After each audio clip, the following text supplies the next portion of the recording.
Good day everyone. My assigned topic is about lactation.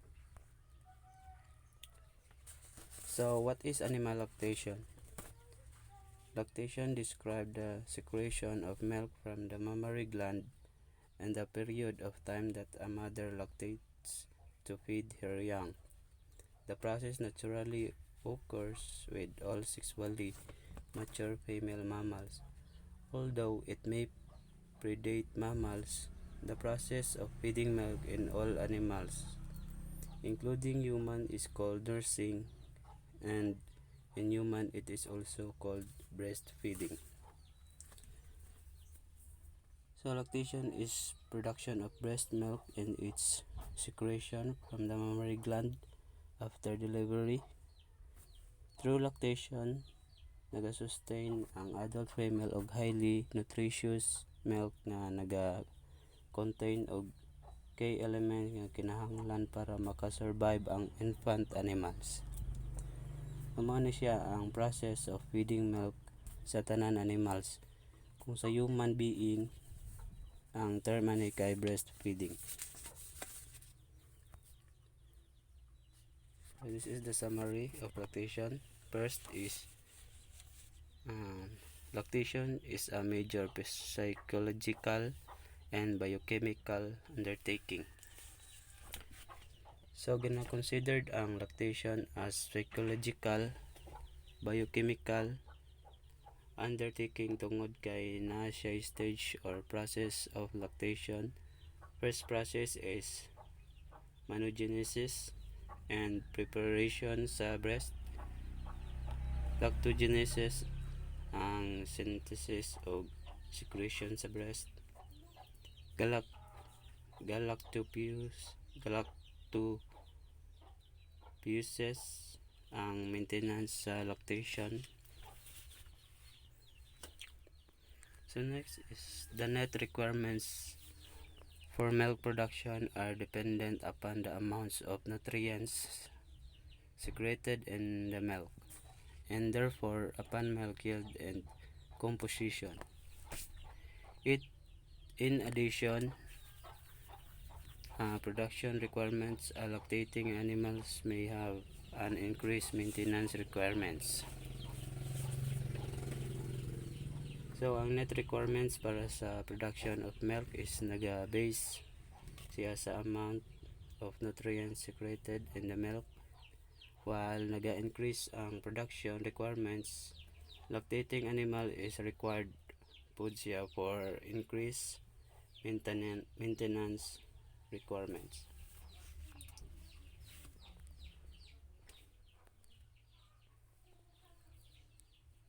If the efficiency with which dietary nutrients is used to provide the net requirements is known, then the dietary requirements may be calculated as the net requirements divided by the efficiency of dietary nutrients utilization. So once na siya sa lactation period, ang animals kailangan siya mag-undergo og dietary nutrients as net requirements for lactation para nindot ang outcome sa iyang lactation or milk. Next is qualitatively,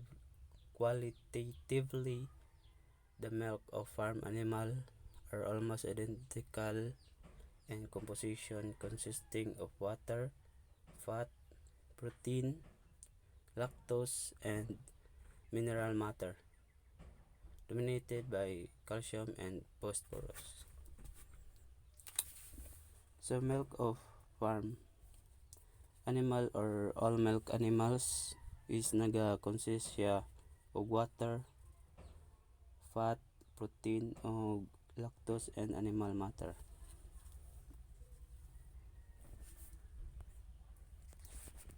Next is the constituent of milk either are absorbed directly from the blood or are synthesized in the mammary gland from raw materials absorbed from the blood. In either case, they originate in the food of animal. So ang component sa milk is absorbed directly gikan sa blood or combined sa mammary gland, which mean nga ang milk naga-originate siya gikan sa food nga ginakaon or gina-consume sa animals.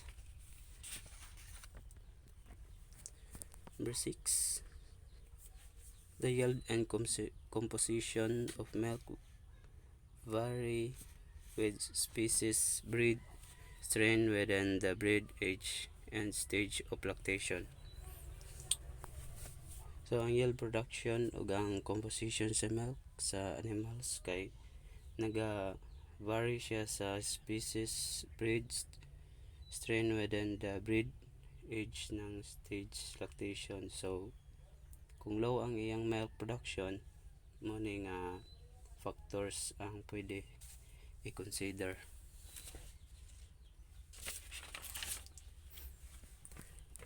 7.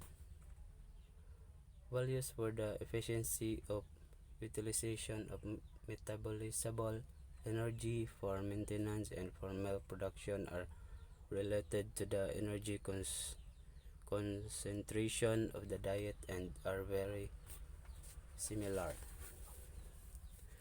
So ang metabolizable energy or ang amount sa energy sa feeding para sa milk production kay related siya sa energy concentration diet sa animal. So ang amount of feeding niya o concentration diet kay dako ng impact para sa ilahang milk production.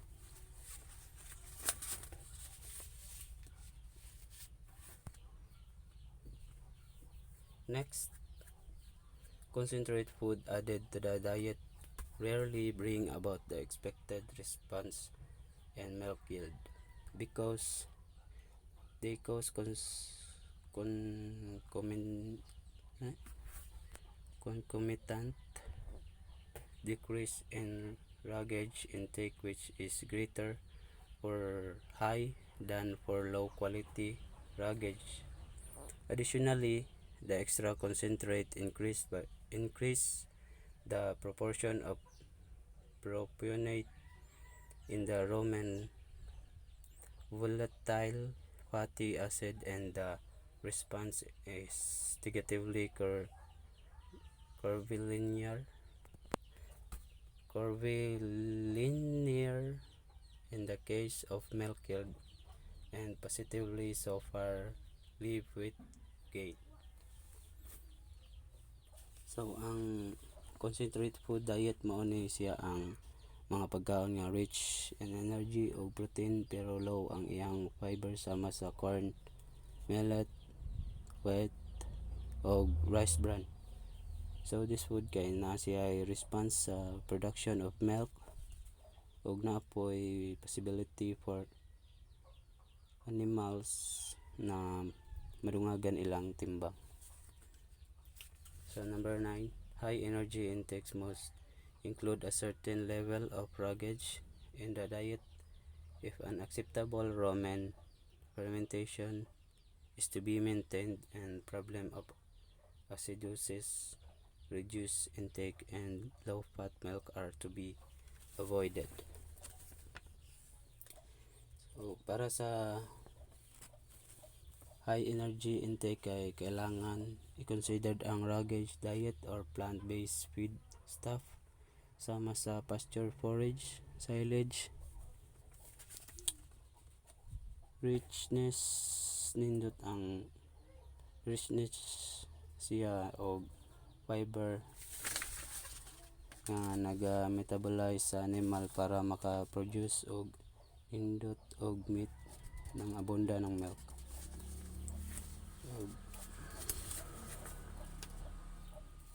So number 10,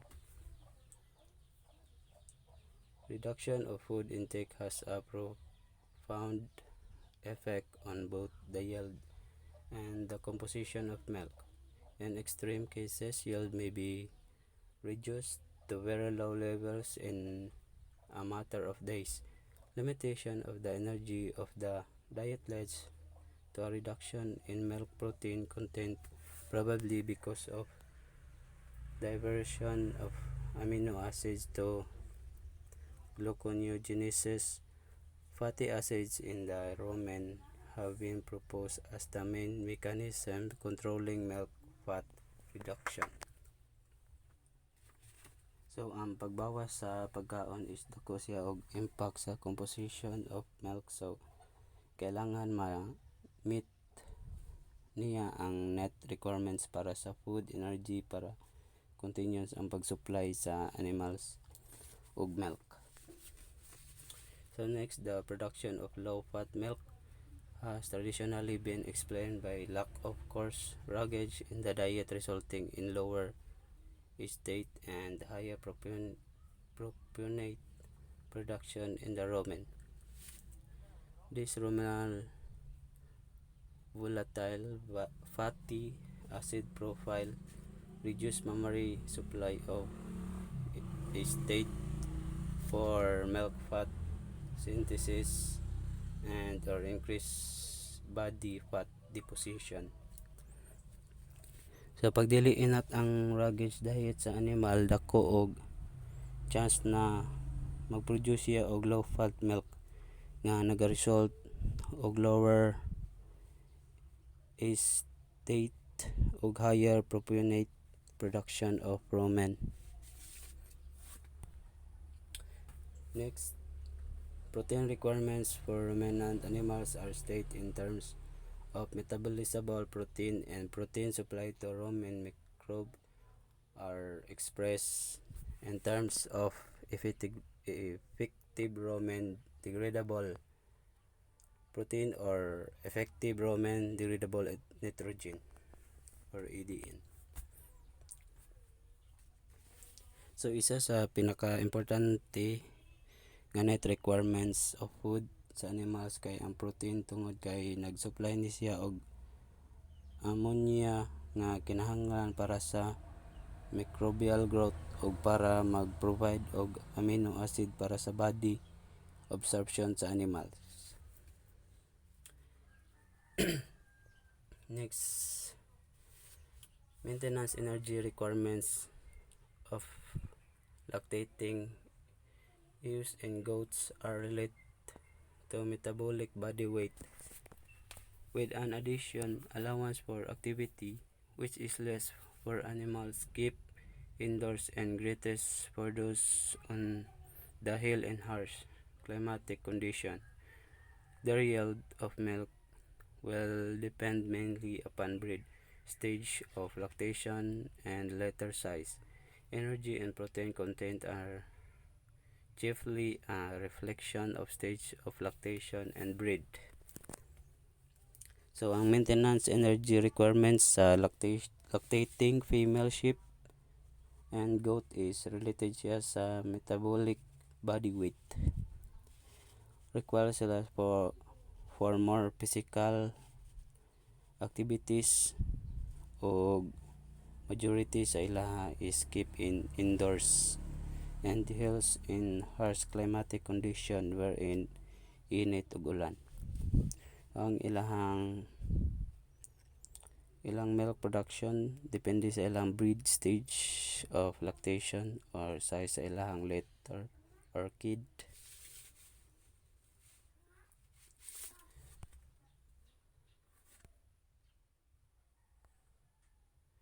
The next is milk yield in the sow varies with age, litter size, and breed, with modern hybrid animals being especially productive. Energy requirements: dietary energy to milk energy with an efficiency of about 0.45. So, sama sa kong gi-mention ganina, milk production may varies with age, litter size, and breed. Modern Hybrid animals are more production and energy requirements. Dietary energy sa animals para sa milk production is 0.45.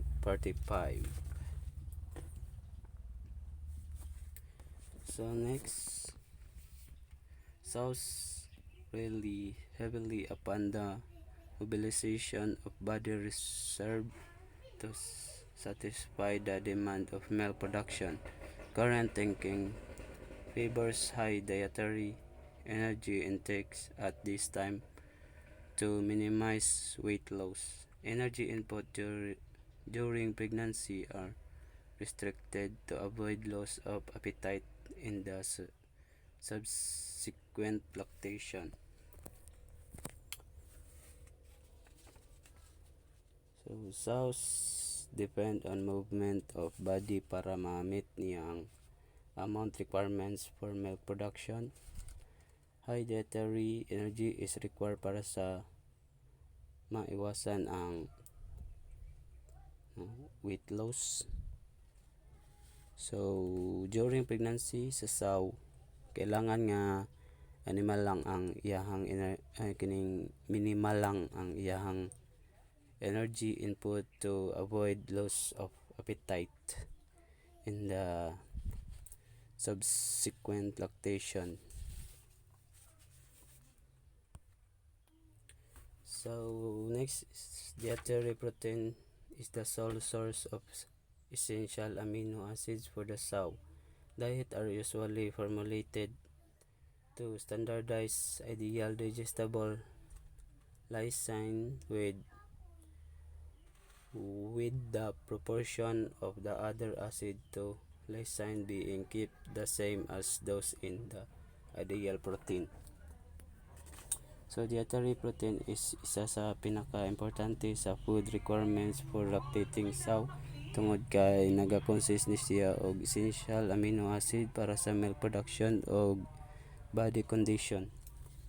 So next, the milk yield of the mare is related to body weight and stage of lactation. So ang milk production sa mares or female horse is nagadepend siya sa body weight o stage of lactation sa animals. So next, the gross energy of mare's milk falls to about day 12 of lactation and shows little change from about 2.1 mg kilogram. So thereafter energy requirements are stated as digestible energy. So ang gross energy sa mare's or female horse milk falls about 12 days gikan sa iyahang lactation o mag-change siya from about 21 kilogram pag ma-meet na niya ang energy requirements.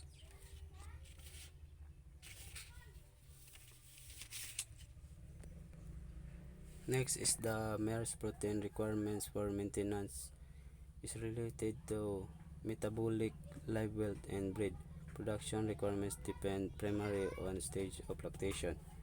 So ang mares or female horse female horse ang protein requirements para sa maintenance is based sa iyahang metabolic live weight o sa iyahang breed.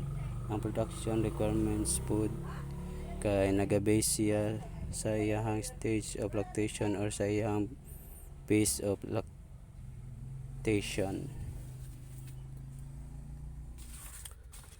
The next is dietary protein requirements are stated in terms of crude protein or as MADC, meteoris, azote, digestible, cheval.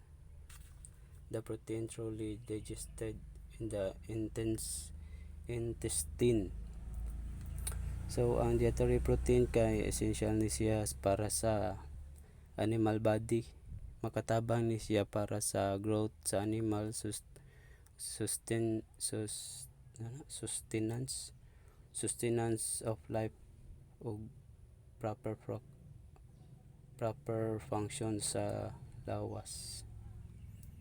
Especially nagabawas ni siya og milk production, maong isa ni siya sa nutritional requirements sa animals. And that's all. Thank you.